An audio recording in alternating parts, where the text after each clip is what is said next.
Então, pessoal, nós vamos dar prosseguimento aqui essas resoluções de questões, tá? Ah, eu, novamente, né, João Lucas e Amanda, tá bom? Então, vamos direto ao ponto. Essa aqui é a primeira questão. Diz assim, um recipiente de vidro Pyrex com 2.000 ml de capacidade está cheio de álcool etílico a 15 graus Celsius. Se a temperatura for elevada até 25 graus Celsius, que quantidade de álcool irá extravasar do recipiente? Considere que o coeficiente de dilatação volumétrica do álcool etílico é de 0,011 graus Celsius, elevado a menos 1, e que o coeficiente de dilatação linear do vidro Pyrex seja de 0,00003 graus Celsius, elevado a menos 1. Então, como sempre, o primeiro passo é organizar as informações que nós temos aqui. Então, olha só, nós temos um volume inicial, né? Volume inicial de 2.000 ml. Nós temos uma temperatura inicial de 15 graus Celsius. Nós temos uma temperatura final de 25 graus Celsius. Nós já temos também, a partir disso, a variação de temperatura, né? Que é a temperatura final menos a inicial, 25 menos 15, 10 graus Celsius, que é essa informação que a gente tem. O que mais ele dá? Ele fala que o coeficiente de dilatação volumétrica do álcool etílico é de, vamos lá, vou colocar aqui, tá, AL de só ar, tá? É de 0,011 graus Celsius elevado a menos 1. E que o coeficiente de dilatação linear do vidro é de, isso aqui é 3 vezes 10, 3 vezes 10 elevado a menos 6 graus Celsius elevado a menos 1, tá? Isso aqui, tá? 0,00003 é o mesmo que 3 vezes 10 a menos 6. Só que tem um ponto, né? Que a gente está falando de dilatação linear, e o que a gente precisa é, na verdade, dilatação volumétrica. Como nós sabemos, a dilatação volumétrica é, na verdade, 3 vezes a dilatação linear. Assim como a dilatação superficial é 2 vezes a dilatação linear. Então, a gente quer a volumétrica. Então, isso aqui é 3 do V, né? 3 vezes alfa. Isso aqui é 9 vezes 10 a menos 6 graus Celsius elevado a menos 1. Isso aqui, para deixar como o problema nos trouxe, seria o equivalente a 0,00009 graus Celsius elevado a menos 1. A gente vai dar um pequeno zoom, já que a gente já tem os dados. Então a gente pode partir para a resolução de fato, agora que nós já temos dados. Diminuir aqui, aqui. Então, olha só. Qual que seria a equação? Bem, primeiro a gente tem que analisar a situação como um todo, tá? Nós temos um recipiente, esse recipiente tem uma capacidade de 2.000 ml, né? 2 litros. E ele está cheio, ele está completamente cheio de álcool. E esse conjunto, né, o recipiente de vidro mais o álcool, eles vão sofrer a mesma variação de temperatura de 10 graus Celsius, tá? O recipiente de vidro, ele vai dilatar, vai ter sua dilatação própria, e o álcool também vai ter sua dilatação própria. Então, o que a gente tem que considerar é qual que é a dilatação de cada um deles. De forma que se o álcool dilatar mais que o recipiente, esse álcool que não foi comportado pelo recipiente, pelo volume adicional que o recipiente ganhou, ele vai, né, ser derramado, ele vai ah, cair ali do recipiente. Então, é isso que a gente tem que calcular. O quanto que o álcool vai dilatar e o quanto que o recipiente vai dilatar, beleza? Então vamos lá. Esse vento tá bem forte agora. Então, olha só, vou fazer até de verde aqui. A gente vai ter o seguinte, que nós já calculamos a variação de temperatura, né, que é de 10 graus Celsius. Nós precisamos calcular agora a variação do álcool primeiro, a variação de volume do álcool. Isso aqui vai ser igual ao nosso volume inicial vezes o nosso coeficiente de dilatação volumétrica do álcool vezes a variação de temperatura, né? Então, isso aqui vai ser igual a volume inicial, 2.000 ml, né? 2.000 ml. Coeficiente de dilatação volumétrica do álcool. Vamos voltar lá. Daqui, de 0,0011 vezes a variação de temperatura, que é de 10.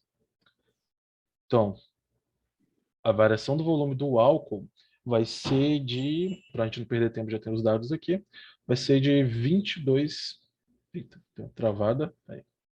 Vai ser de 22 ml.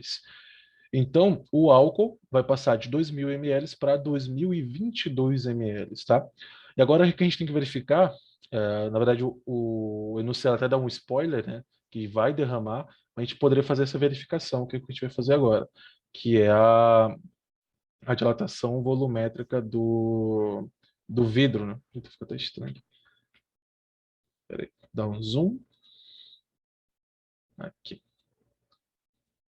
Que é a dilatação volumétrica do vidro, ΔVV. Isso aqui vai ser igual ao volume inicial, né, do recipiente de vidro, vezes o coeficiente de dilatação volumétrica do vidro, vezes a nossa variação de temperatura.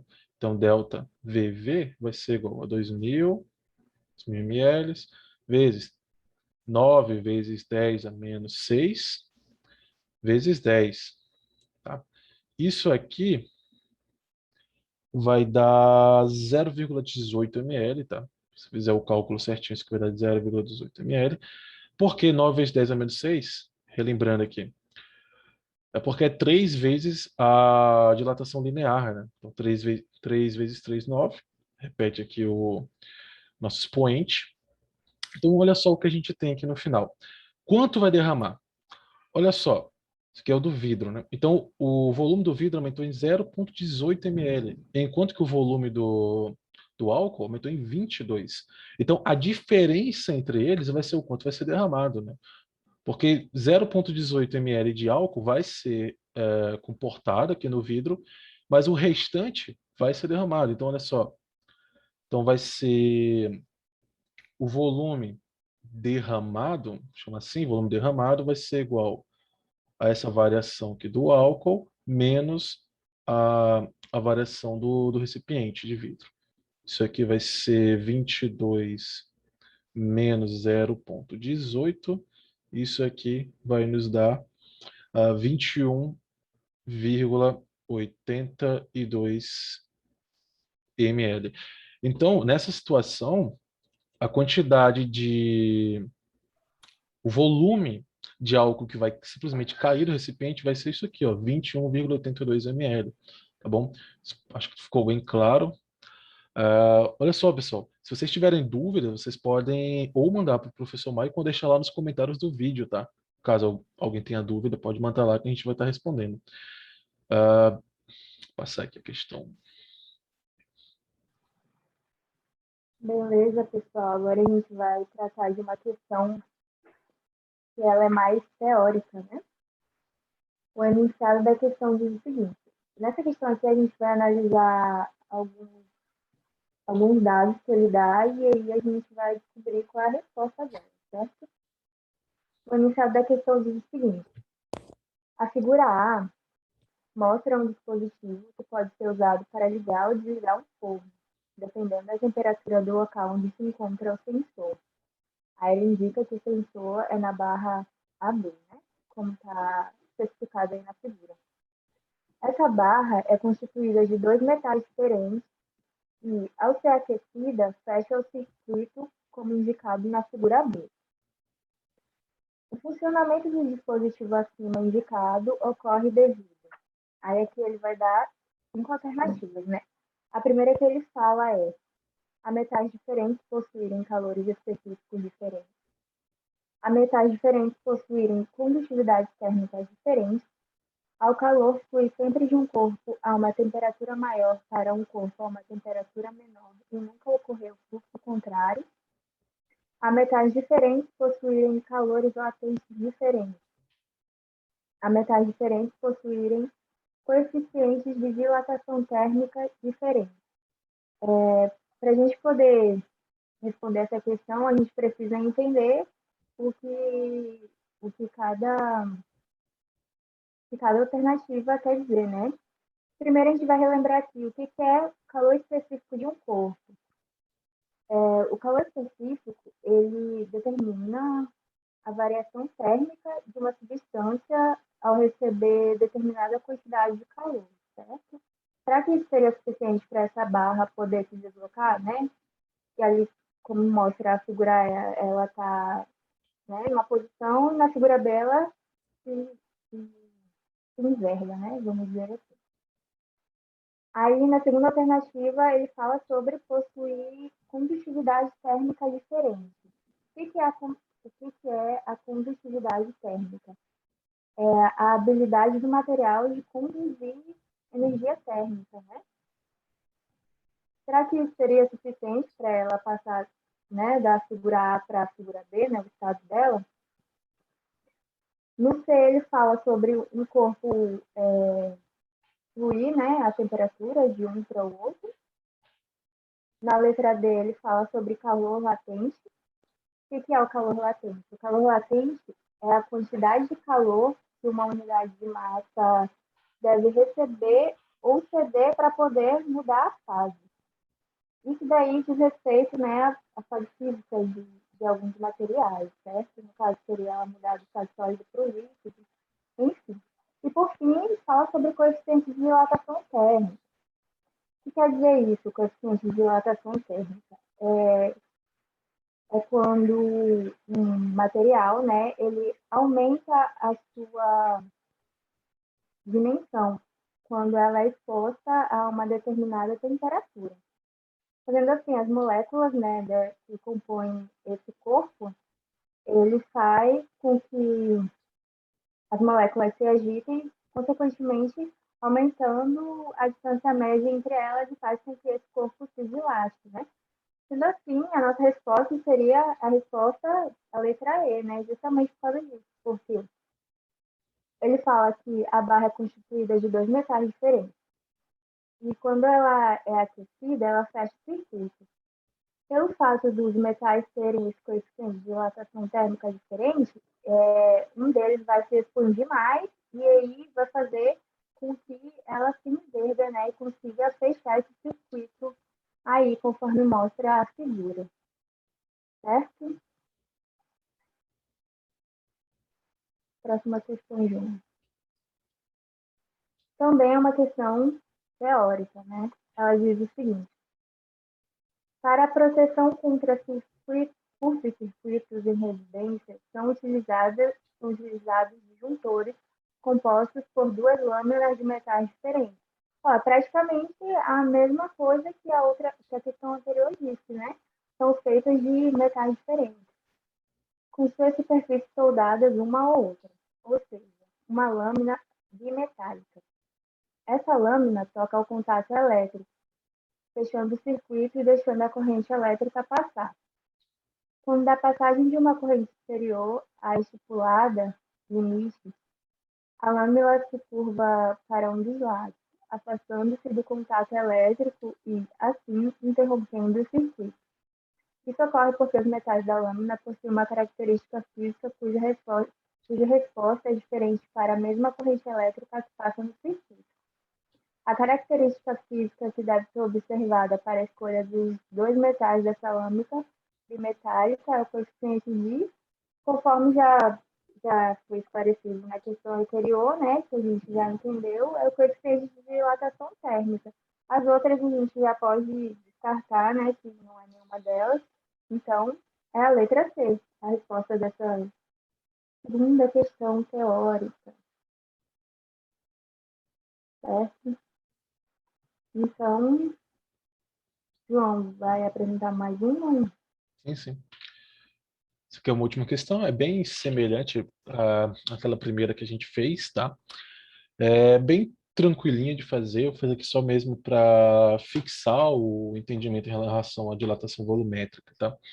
Então a gente tem o seguinte, um bloco cúbico de vidro comum de 5 centímetros de aresta tem sua temperatura elevada de 27 graus Celsius até 57 graus Celsius.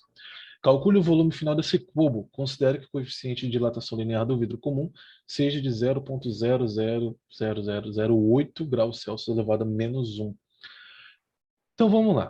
A primeira coisa que ele nos informa é, pô, a aresta é de 5 centímetros, né? A aresta é de 5 centímetros. Tem uma temperatura inicial de 27 graus Celsius. Isso ficou muito feio, peraí. 27 graus Celsius. E tem uma temperatura final de 57 graus Celsius. Bem, nós já sabemos a variação de temperatura, 57 menos 27, que dá 30, né? Então, 30 graus Celsius de variação de temperatura. Aqui, nós podemos calcular o volume inicial desse cubo. Olha só. O volume de um cubo, ele é sempre dado como aresta ao cubo, tá? Então, a gente já tem aqui que a nossa aresta é de 5 centímetros. Então, 5 centímetros ao cubo. Isso vai nos dar 125 centímetros cúbicos de volume inicial, tá? Então, o que ele quer saber, o último dado aqui, né, que esqueci de anotar, que é a dilatação linear do vidro comum. Então, o alfa igual a... Isso aqui é 8 vezes 10 a menos 6, 8 vezes 10 a menos 6 graus Celsius elevado a menos 1. E como a gente quer saber, na verdade, o coeficiente de dilatação volumétrico, a gente vai pegar isso aqui, vou fazer aqui em cima, que é 3 vezes alfa. Então, 3 vezes 8 vezes 3 vezes 8,10 vezes 10 elevado a menos 6. Tá? Então, a dilatação aqui vai ser de 2,4 vezes 10 elevado a menos 5 graus Celsius a menos 1. A dilatação volumétrica, no caso. Então, agora o que a gente pode fazer? Pô, o volume final, que é o que ele quer saber, o volume final vai ser igual ao nosso volume inicial mais a variação do volume, ou seja, o quanto esse volume vai variar, o quanto de volume esse cubo, esse nosso corpo vai crescer, né? O quanto ele vai crescer, o quanto de volume vai ser adicionado ao seu volume total. Então, olha só, o volume final vai ser, portanto, 125 centímetros cúbicos mais ΔV o quê? Volume inicial vezes a coeficiente de dilatação volumétrica vezes a variação de temperatura. Então, isso aqui vai ser... Eita. Deu ruim, deu ruim. Aí. Nosso volume final vai ser de 125 mais 125 novamente, vezes 2,4 vezes 10 a menos 5, vezes 30, que é a variação de temperatura. Nosso volume final, portanto, depois de fazer esse cálculo aí, a gente vai ter que é de 125,09 centímetros cúbicos. Tá? Então, uma variação de 30 graus Celsius faz ter um acréscimo apenas de 0,9 centímetros cúbicos. Isso aí, em termos de porcentagem, é cerca de 0,072% de aumento de volume, tá? Desse corpo nessa temperatura aqui. Claro, lembrando que é um corpo, é um bloco cúbico de vidro comum, tá?